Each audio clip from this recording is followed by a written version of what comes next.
Estás escuchando De Donosti al Cielo, con Carlos Bengoa, de las redes sociales de Donosti City, en radioviajera.com.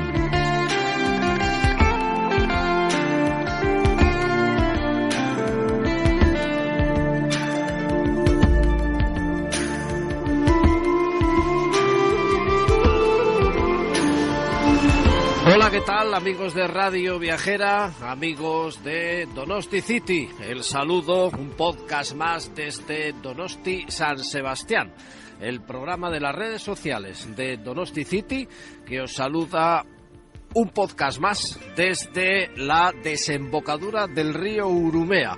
Con el sonido del mar, os iba a decir que con la vista inconfundible del Cantábrico y sus rompientes olas, porque llevamos ya muchos días de temporal marino, pero claro, como no veis las imágenes, ni siquiera notáis ese sabor a salitre, ese sabor a mar inconfundible, pues quizás os tengáis que conformar con el sonido que pueda captar en este momento nuestro micrófono. Precisamente hoy quiero que sea un programa muy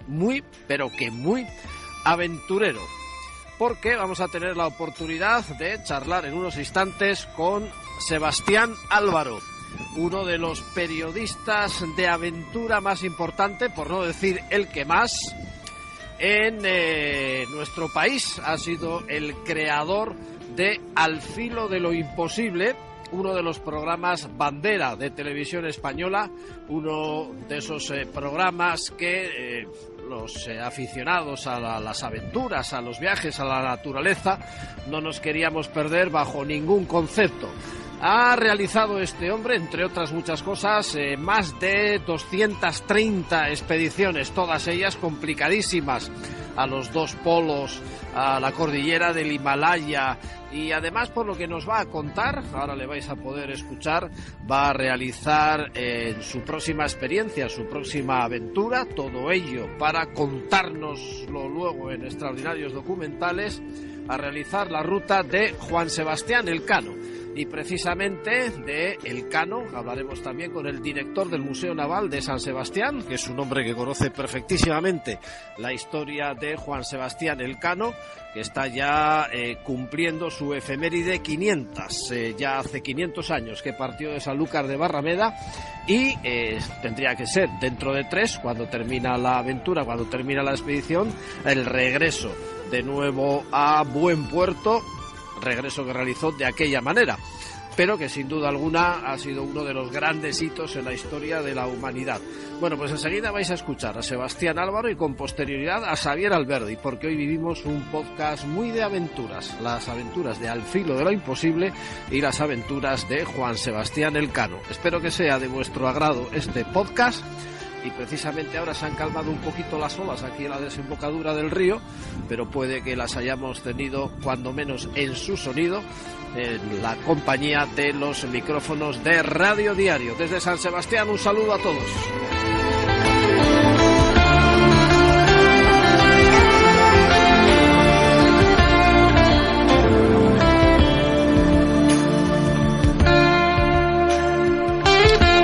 Beasain acaba de presentarse el libro La vida en los confines de la tierra, de mi buen amigo José Mari Azpiazu, a quienes ya podéis escuchar en muchos de los podcasts que hemos hecho, y con Sebastián Álvaro, que es un auténtico referente.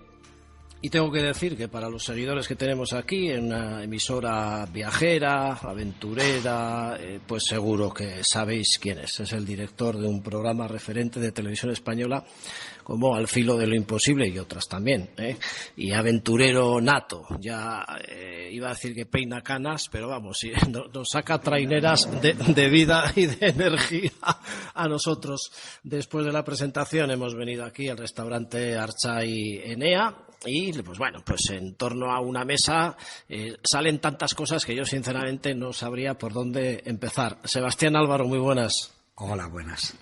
Bueno, tengo que reconocer, y no es por hacer peloteo, yo que he retransmitido partidos de fútbol, he entrevistado a miles, cientos de jugadores de fútbol, ciclistas, muchas veces he dicho lo mismo, y esto lo he contado en mis programas de radio, y en el blog que tengo, mis entrevistas ideales, a mí que me gusta la naturaleza, las aventuras, pues sería, por ejemplo, entrevistarle a Durne Pasaban mientras subimos el Chindoki, que lo he hecho muchas veces, pero sin ella, y una de mis pasiones era estar contigo, pues como hemos estado ahora. Fíjate lo que son las cosas. Por lo tanto, tengo que decir que es un placer para mí hacerte 800 preguntas. Lo que tienes que hacer es venir, ¿no? Lo que tienes que hacer es venirte conmigo al Caracol. No. Eso ya lo veo más difícil. Bueno, Al filo de lo imposible. Sebas Álvaro, ¿es relacionarlo directamente ya con Al filo de lo imposible? Sí, claro que sí. Digamos que la creación de Al filo de lo imposible fue mía, y Al filo de lo imposible murió cuando me fui de la tele. Pero también tengo que decir que Al filo de lo imposible no fue solo Sebastián Álvaro. Al filo de lo imposible fue una creación sobre todo de un equipo que se fue madurando con el tiempo, que duró aproximadamente 30 años y en la que pasaron por Al filo más de 1000 especialistas, que hicimos aproximadamente 200 expediciones, hicimos 350 documentales para Televisión Española, y que con el tiempo se terminó convirtiendo, pues igual que El hombre y la tierra, en una referencia del medio ambiente, de la naturaleza, pero yo creo que sobre todo de la televisión pública, del papel que debe de hacer una buena televisión, que fundamentalmente es educación y cultura. Yo era más joven, no me perdía uno solo de los programas que hacías y siempre me hacía la misma pregunta. Bueno, me hacía 60.000 y ahora que he estado escuchando tu exposición del visual que nos has enseñado aquí en Beasain, y ahora que he cenado contigo, bueno, ya ni te cuento todas las que tendría. ¿Cómo se organiza una expedición de esas a nivel logístico? ¿Cómo coges y dices, bueno, vamos a ir allí, perdona la expresión, al culo del mundo, a pasar temperaturas tremendas bajo cero? ¿Cómo tienes ganas de hacer eso y cómo se organiza? Con inteligencia. Hay mucha gente que confunde lo de estar al filo de lo imposible con ser temerario, imprudente o alocado, y sin embargo la historia de la humanidad, la historia de las grandes exploraciones, está hecha por gente más bien rigurosa, metódica e inteligente, que sabía organizar las cosas. Y hacer al filo de lo imposible es ponerte metas que son difíciles, buscar el equipo adecuado y luego meter mucho trabajo, mucho esfuerzo, muchas ganas. Y a pesar de todo, hay veces que no sale. Pero precisamente en eso consiste. La idea de que merece la pena atreverse, y que ese atreverse muchas veces lo que está en juego es la vida, tu vida y la de tus compañeros, yo creo que te hace también ser más responsable. Pero al mismo tiempo tiene que ver con una pulsión de la propia humanidad, que yo creo que incluso a nivel adaptativo debió de haber un tiempo de la evolución de los seres humanos que nos sirvió porque tiene consecuencias con lo que somos. Es decir, el aventurarte, el querer llegar más lejos, incluso a veces contra los dictados del sentido común, que es lo que pasó con la idea de una tierra que no era plana, que era redonda, es decir, los aventureros de la mente y de la acción, en definitiva, y no fueron muchos, un puñado de personas, son las que hicieron progresar la humanidad. Ahora nos hemos enterado también cómo se sacaban determinadas imágenes, pues porque a veces desde la ignorancia yo mismo decía, ¿cómo demonios habrán sacado esta imagen? Porque necesitan un helicóptero que esté al lado, vamos a decir, de otro, sacando las imágenes de lo que está pasando, en este caso en un globo. Luego te enteras que colgabais del globo al tal Portillo, creo recordar. Eso, vamos, eso es terrible. Sí. Pero de todas las maneras, el que piense que un buen programa de aventuras se hace con programas, solo con imágenes espectaculares, está equivocado. Hacer un programa de televisión, en este caso de aventura, lo único que requiere es tener la capacidad de saber contar una historia. Si tú sabes contar una buena historia, tendrás éxito. Si por más que tengas imágenes espectaculares, súper espectaculares. Eres incapaz de contar una buena historia, y una buena historia tiene que ver con narraciones que nos atan la cabeza y el corazón. ¿Has hecho cuántas expediciones? Ahora mismo 236, 237 aproximadamente. Y se dice así con una facilidad tremenda. Vamos, ya ir a una ya parece como imposible. Ir a tantas, no, tu mujer tiene que ser una bendita. No, mi mujer hace lo del chiste de la mujer del marino, ¿no? Le pregunta una vecina, dice, ¿tu marido cuánto tiempo está fuera de casa? Dice, 11 meses. Dice, eso debe de ser muy duro. Dice, no creas, un mes se pasa muy rápido. Bueno, contabas antes también que además te da por ir a los sitios donde no va nadie, ¿no? Ves, está la cordillera del Himalaya, ves un valle donde no ha estado nadie, pues allí te vas. Fíjate que hay cosas en el Himalaya, hay cumbres que habrás hecho también, vamos, pero ¿qué atrae a ir a un sitio donde solo ha estado el pastor, que es el que te dice, pues vaya usted por aquí, por allá, se puede, ¿no? Dos cosas fundamentales. Una, el querer ver cosas que no se han visto, el querer hacer cosas que nadie ha hecho, pero sobre todo gozar de la soledad. La soledad no deseada es de las peores cosas que te pueden ocurrir. Si tú estás solo porque tú no lo has decidido, eso debe de ser de lo peor que te puede pasar en la vida. Pero buscar soledad que tú quieres en lugares donde puedes admirar la belleza, donde puedes sentir el silencio. Vivimos en sociedades ruidosas, rodeados de gente. Eso cada vez más se va a convertir en un auténtico lujo. Es un lujo que a mí me gusta de vez en cuando. Pero existe ese sitio relativamente fácil, vamos a decir, accesible, que no conoce nadie y al que tú se has ido, entiendo que solo, pero no con un equipo que te rodee. ¿Verdaderamente has estado tú solo en un sitio de relativamente fácil llegada? No, si quieres ir a un lugar, ya no son de relativamente fácil. Tienes que saber dónde está, y en muchos casos requieren una logística complicada. Es decir, por ejemplo, te tienes que meter en un valle que no ha entrado nadie, que unos porteadores te llevan 2 o 3 o 4 días caminando, que haces un campo base, que ahí dejas a los porteadores, que con unos compañeros te adentras 2 días más y que luego con otro compañero te pones a subir a un monte y de repente llegas a una montaña que no ha ascendido nadie y tú estás solo en ese momento. Sí. ¿Hay algún sitio al que mandarías al peor de tus enemigos? ¿Existe ese sitio? De aquí no sale nadie. Pierdo muy poco tiempo con mis enemigos. Tengo muy poco tiempo. Creo que tengo pocos enemigos de todas las maneras, pero apenas les dedico tiempo. Les dedico mi tiempo a la gente que quiero. Bueno, pues a esa gente que más quieres, ¿dónde no le mandarías nunca? En algunos de los lugares que peor he pasado, y lo he pasado muy mal en muchos sitios. Por ejemplo, uno. Bueno, por ejemplo, he pasado días muy malos en el K2, por ejemplo. He pasado días muy duros en el Polo Norte y en el Polo Sur. He pasado, el día que subimos al Monte Vinson, por ejemplo, a la cumbre del Monte Vinson, que es la montaña más alta de la Antártida, que tiene 5.000 metros aproximadamente. Hay gente que le da 4.900 y otros 5.100.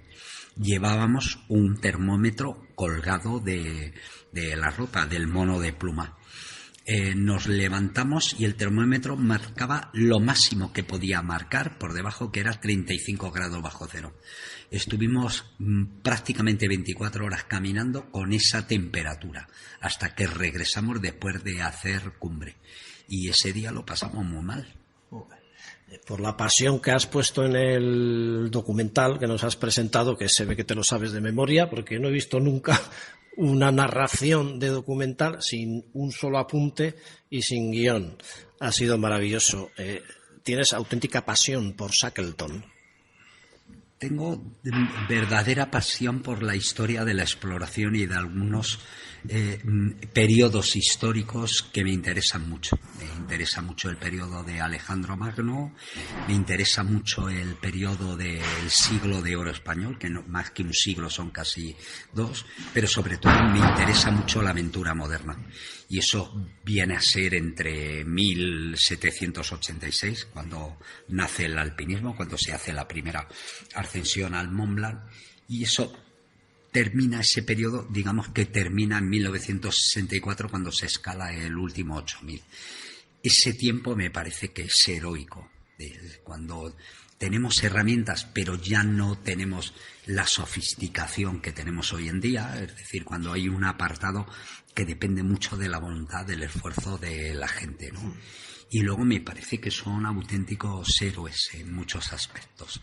Es una parte del mundo que se ha acabado y que no va a volver. Y hemos tenido, mis compañeros y yo, hemos tenido la inmensa fortuna de nacer en un tiempo donde todavía era posible la aventura. Yo he llegado a hacer expediciones con mapas donde todavía se podía leer espacio en blanco, sin rellenar. Mi hijo y mis nietos ya no van a vivir ese tipo de aventuras. Aquí hablamos mucho últimamente de otro aventurero que dio la vuelta al mundo, Juan Sebastián Elcano, de un tiempo a esta parte que igual se le está dando más importancia, de cierto silencio que ha habido al respecto. ¿También te gusta esa historia, esa aventura, o no le das tanta importancia?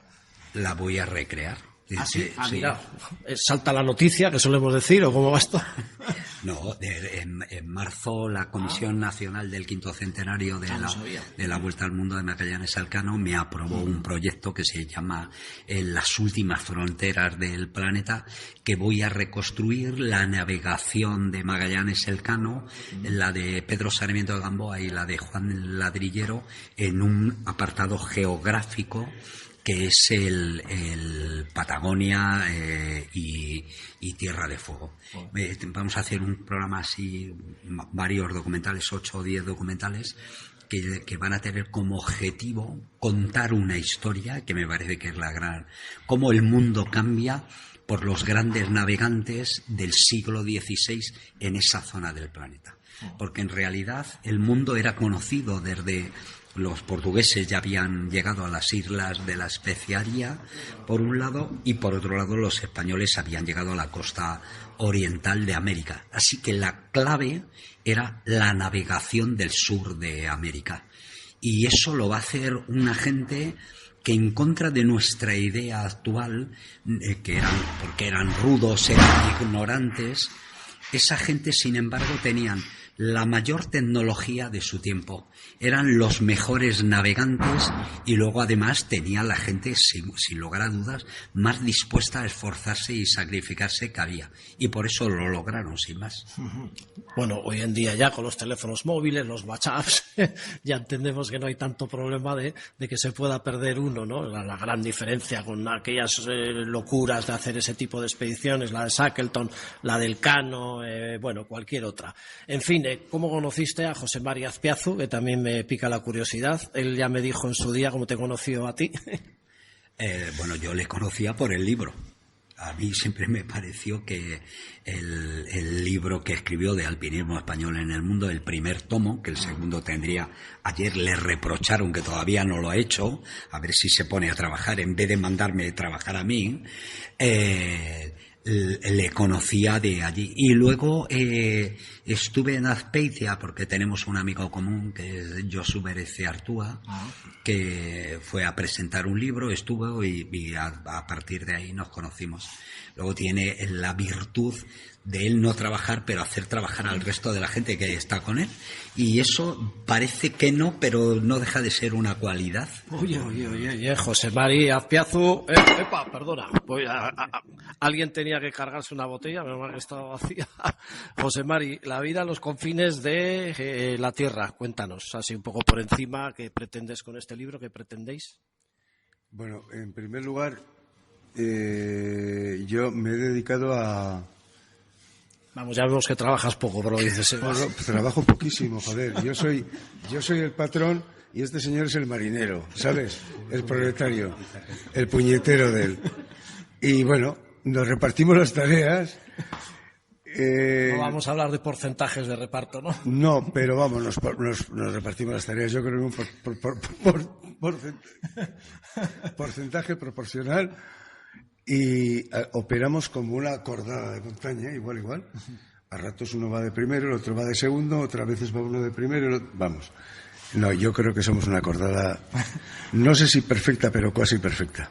No, tú tienes una literatura exquisita y unas frases memorables, pero claro, pues, entre dos, que uno ha subido a las 300 cumbres del País Vasco y otro ha hecho 237 expediciones. Por el mundo. Vamos.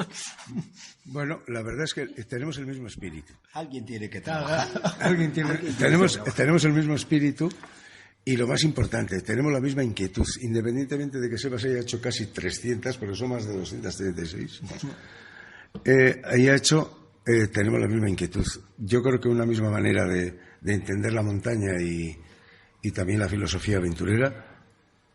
Y yo creo que no ha sido fácil que Sebas y yo, no ha sido difícil que Sebas y yo nos hayamos entendido. No. Nos entendemos a la perfección. Todavía no nos hemos aburrido. No, pero ha quedado un libro muy majo, ¿no? Unas fotos excepcionales y unas anécdotas, aventuras, frases realmente bonitas de situaciones que se han vivido a lo largo de la historia de este tipo de expediciones. Bueno, yo creo que Sebas y yo hemos ensayado un nuevo modelo de literatura de montaña y de aventuras. Yo creo que hemos sido innovadores, fundamentalmente. Teníamos claro que lo que no podíamos es recrearnos en un único relato.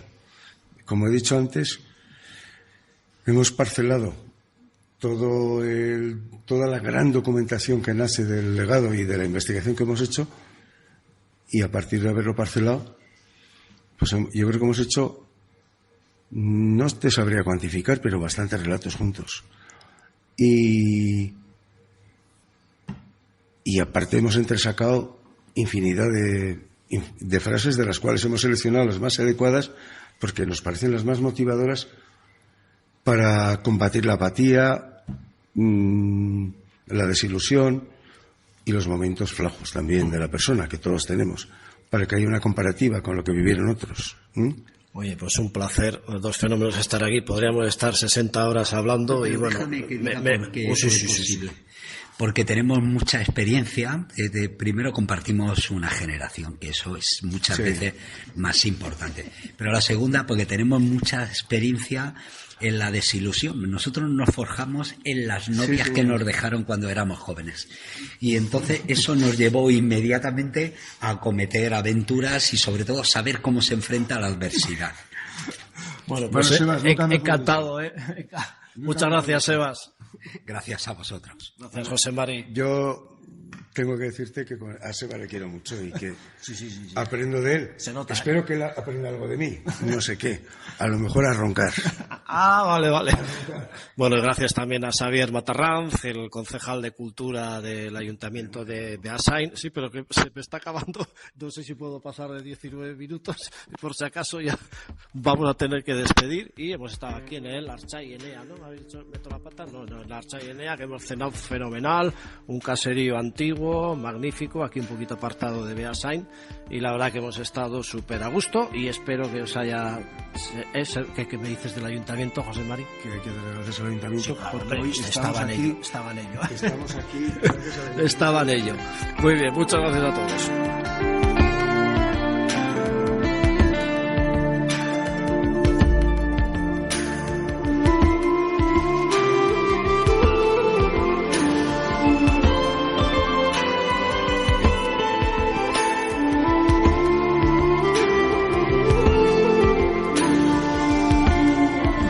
Bueno, esto en cuanto a la película de animación, que no deja de ser una cosita pues más de cara al público infantil, para que empiecen a entender quién fue Juan Sebastián Elcano y semejante aventura que hoy en día no sé con qué sería comparable. Pero ahora estoy en el Museo Naval de San Sebastián, por cierto, renovado, precioso, quienes no lo conozcáis, porque nos estéis escuchando a través de internet y tengáis idea de venir a visitar San Sebastián, pues deciros que está en el coquetísimo puerto, en ese paseo que muchos de vosotros habréis dado hasta el Aquarium, subido las escaleras para entrar en el Paseo Nuevo, o si venís del lado contrario, de la zona de la escultura de Oteiza, pues tendríais que bajar las escaleras, dejar el Aquarium a la derecha y seguir en el Paseo del Puerto. Pues nada, justito enseguida a la izquierda veréis un edificio blanco que está totalmente renovado y que por dentro es una pasada.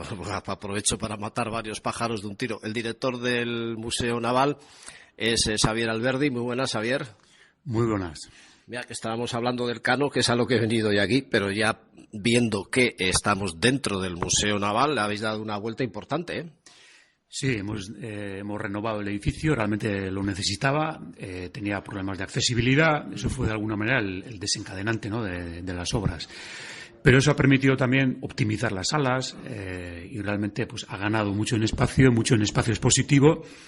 Y tiene otro aire, tiene más vistas al exterior, vistas que antes estaban cerradas. Realmente, bueno, es un edificio que ha ganado mucho con la obra. Igual el podcast se escucha dentro de un año o se escucha en invierno, pero ahora mismo, en el momento de hacer la grabación, estamos en la parte más alta del edificio, con estas vistas a la Bahía de la Concha, que bueno, para los visitantes y para quienes nos escuchen desde fuera, pues sería volver a repetir lo mismo, pero es que fíjate que ha salido día limpio y qué vistas tenéis aquí, ¿eh? La verdad que son envidiables. Estamos aquí en la Milla de Oro, aquí de San Sebastián. Bueno, como para que no te guste el tema del mar, y estábamos hablando de Juan Sebastián Elcano, ¿por qué ha estado tan olvidado siempre? Que es algo que me ha llamado la atención.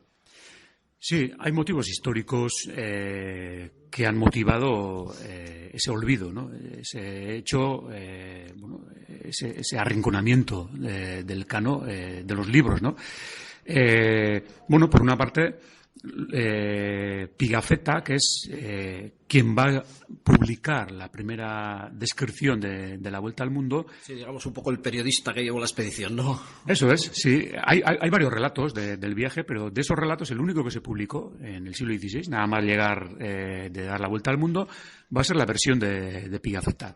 Una versión muy tergiversada, no por el propio Pigafetta, sino por motivos políticos, geopolíticos de la época, porque ese texto de Pigafetta anduvo en manos del rey de Francia, en manos del Papa, estuvo en varias cancillerías europeas y realmente al final lo que llegó a la imprenta no sabemos si es la versión propia del propio Pigafetta o es una adecuación con intereses políticos. La realidad es que en esa versión que se publicó no se menciona a Elcano.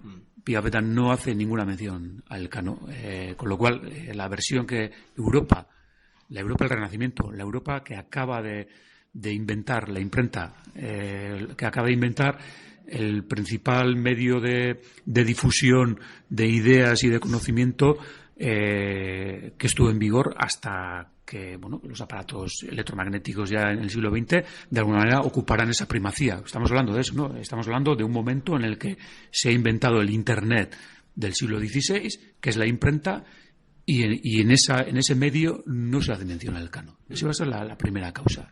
Luego hay otras causas posteriores. En el siglo XIX la historiografía que se va a construir, las historiografías que se van a construir en toda Europa, pero la que se va a construir en España son historiografías que de alguna manera ensalzan las glorias nacionales de cada país. En esas glorias nacionales, por motivos que no vamos a empezar ahora, ensalzan como un héroe de primer orden a Magallanes, y hay otros personajes que van a quedar en un segundo plano, y es lo que le va a ocurrir a Elcano. Pero me llama la atención que incluso aquí, entre nosotros, era un marino de Guetaria y no me ha terminado de dar la impresión de que en la propia provincia de Guipúzcoa, en la propia Guetaria, aquí en San Sebastián, en el País Vasco, terminara de ensalzarse la figura. Ya no voy al hecho de que a mí me daba mucha pena ver en la propia Guetaria la placa en la que se recogen los nombres de todos los que completaron la hazaña, que estaba borrosa, con musgo, no se leía un nombre completo ni a tiros. Vamos, para hacer un reportaje tuve que mirar yo ahí por Google el nombre de todos, que si uno de Huelva, otro de Grecia, etcétera, etcétera. Ahora ya sí está limpita con motivo del 500 aniversario, pero me ha quedado siempre la impresión de que seguía siendo un desconocido incluso aquí. Sí, y los motivos son los que te he comentado. Al final, la construcción de ese personaje en el siglo XIX, la construcción en ese contexto, en ese marco interpretativo, es el que se ha mantenido en vigor hasta este momento, de manera que ese marco sigue en vigor, esa interpretación sigue en vigor, y lo que ocurre es que hay una reacción también por parte de muchos en el País Vasco frente a esa interpretación, pero sin poner en entredicho el contenido. Es decir, Si para unos, en ese marco interpretativo, el Cano ha sido un personaje de segundo orden en el logro de las grandes hazañas imperiales de aquella España imperial, en el que uno de los personajes principales, uno de los héroes, es Magallanes, lo que ocurre también es que hay algunos que critican esa participación y ven como el Cano como un mercenario al servicio de los excesos y tal de la expansión imperial. Pero nadie se pone a pensar que quizá lo que está equivocado es el marco interpretativo, que quizá lo que tenemos que construir son nuevos marcos de interpretación de nuestro pasado, y ese es el problema. Sí, es que al margen de políticas y al margen de portugueses y españoles y al margen de traiciones que hubo dentro de la propia expedición, lo que es indudable es que Magallanes hizo la expedición, aunque no con esa idea, pero el que llega a dar la vuelta al mundo es el Cano con 17 más. Entonces, eso es impepinable, sea portugués de Guetaria o de Torrelodones, no sé, ¿no? Bueno, aparte que también, ¿verdad?, que en aquellos años España como tal no existía, ¿no? Puede ser que fuera el Reino de Castilla.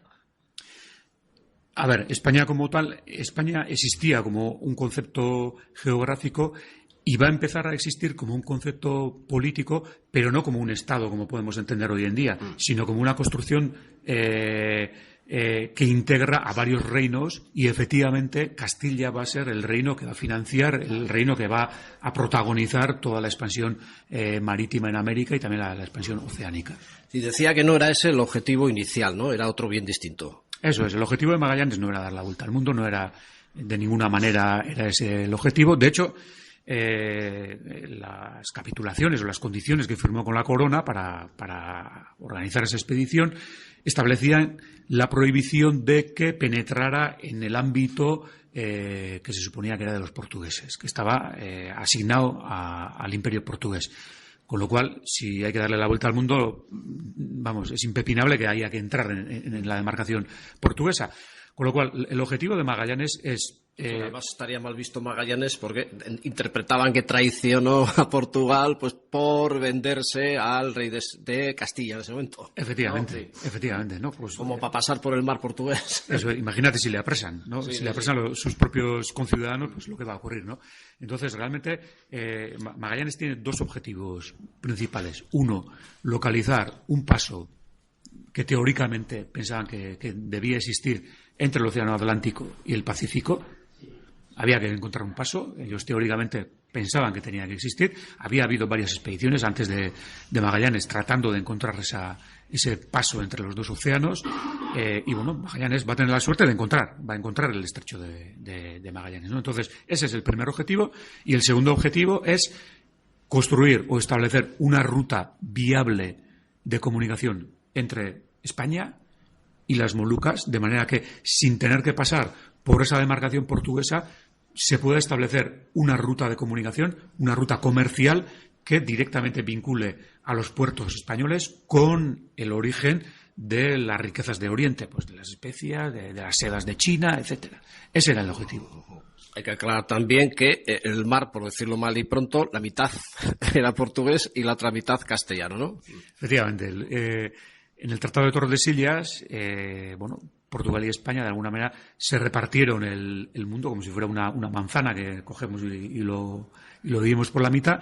Y entonces, según esa división, a partir de una línea trazada de norte a sur en el Océano Atlántico, la parte oriental le correspondía a Portugal y la parte occidental le correspondía a Castilla. Los portugueses, dentro de su demarcación, circunnavegando África, pues llegaron al extremo oriente y habían establecido su ruta de comunicación. Castilla tenía que hacer lo mismo, pero tenía que hacer por Occidente. Pero en Occidente tenían un gran continente de norte a sur, que era América. Entonces, localizan al final ese paso y tratan de construir esa ruta a través del enorme océano Pacífico, que claro, tampoco conocían las dimensiones de la Tierra y, claro, se metieron en en un océano inacabable. Bueno, ahora ya crees que ya se le está dando esa importancia, que ya se rescata el tema de, pues bueno, pues destacar lo que es una gesta de esa magnitud, que no sé qué sería comparable. Hay que ponerse en la piel de aquellos años, que sin logística, bueno, te metes en un barco a ver qué pasa y te estás 3 años aguantando ya no las tempestades, sino los ataques enemigos, las propias traiciones entre ellos. ¿Comparable a qué podría ser aquello ahora? Muchas veces lo comparamos con la carrera espacial, es cierto que lo hacemos, ¿no? Pero yo creo que todavía es una aventura mucho más radical que la aventura espacial, porque la aventura espacial es cierto que, bueno, pues, están en el espacio y están en una zona que, bueno, que si hay un problema, pues lo tienen que solucionar ellos. O sea, nadie puede ir de la Tierra a solucionarles el problema. En ese sentido sí es comparable la carrera espacial con estas expediciones. Pero el nivel de comunicaciones que hoy en día tenemos, que continuamente esa gente que navega por el espacio, pues continuamente están comunicados con la Tierra, de manera que en caso de problemas, en caso de soluciones, de buscar soluciones, bueno, pues siempre cuentan con ese apoyo terrestre, ese apoyo de información. En el siglo XVI, como decían en aquella época, iban a la buena de Dios, iban a la gruesa aventura, es decir, no había esas comunicaciones. En el momento que salías del puerto, se acabó, ya no había comunicaciones y te tenías que buscar la vida sí o sí y sin que nadie te chivara la solución de una radio o de algún sistema de comunicación. Me llama la atención, bueno, muchas cosas, ¿no? Pero yo me pongo en el pellejo de los habitantes de aquella época, las caras que tuvieron que poner los habitantes de Sanlúcar de Barrameda cuando ven de pronto aparecer la nao Victoria, que ya se hubiera dado por perdida, claro, 3 años y no sé si 1 mes o 2 después, que de repente aparezca eso por ahí. Efectivamente, aparece el holandés errante, ¿no? Aparece allí como un buque fantasma allí. Pues sí. Efectivamente, probablemente todos les daban por... Hasta se cotizaban las ratas, ¿no? He leído por ahí. Sí, sí. Madre mía, hay que coger una y luego llegar a pagar porque no había otra cosa para comer. Bueno, ahora ya se le da la vuelta a eso, esto de Horizonte Elcano, el 500 aniversario, también hay muchas actividades que se hacen en Sevilla, en la propia Sanlúcar de Barrameda. ¿Te parecerá ya lo correcto en estos momentos? Efectivamente, yo creo que ha llegado el momento de revisar la historia, de sacar del olvido aquello que ha estado en un segundo orden y de entender los porqués, ¿no? Entender los porqués y los cómo, los porqués, las causas de todo aquello y los cómo. La tecnología, la capacidad náutica, que muchas veces cuando ensalzamos a un héroe nos olvidamos de todo eso, nos olvidamos de todo lo que hay por detrás, de todos los que trabajan, de toda la gente que hay, toda la capacidad organizativa, toda la capacidad tecnológica, todo ese saber que en un momento se aglutina, se conjuga en unos espacios concretos y dan lugar a estos avances. Bueno, el propio buque, Juan Sebastián Elcano, puede ser que vaya a hacer la misma travesía entera o a cachitos, algo leído al respecto, ¿sí? Pues no sé, pero bueno, no sé, la primera yo creo que el sí, Juan Sebastián Elcano ya ha hecho... Sí, fantástico buque, por cierto, verlo entrar en Guetaria fue tremendo, vamos, además donde estaba yo el efecto óptico todavía creo que le ganaba más. Bueno, pues muchas gracias, Xavier, a ver si es verdad y se va rescatando la historia de lo que fue una gesta, se quiera o no, políticas al margen. El que la hizo fue un capitán de la nao Victoria en ese momento. Tuvo que ser precisamente la Victoria la única que llegaba. Ya el nombre presagiaba un futuro y luego los 17 marinos que la completaron. Muchas gracias, Xavier. A vosotros.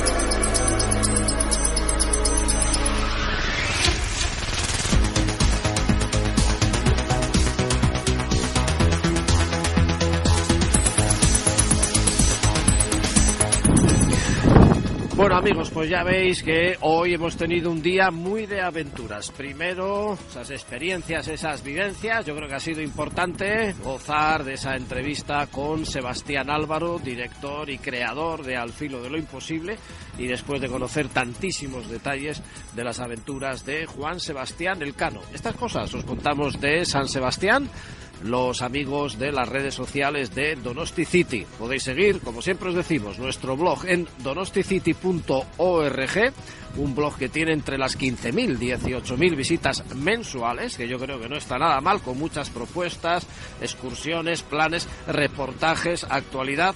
Todo esto os intentamos trasladar desde San Sebastián. Estamos en todas las redes sociales y muy contentos en los últimos tiempos porque hemos publicado un libro, 20 rutas fascinantes por el País Vasco, 350 páginas a todo color, y ahí tendréis muchas rutas, rincones conocidos y desconocidos, esos lugares fantásticos donde ver extraordinarias puestas de sol. En nuestras redes tenéis cómo localizar, cómo comprar este libro, que por 30 euros yo creo que es un precio muy pero que muy asequible, y si no, a través de internet lo podéis hacer en la página libros.cc.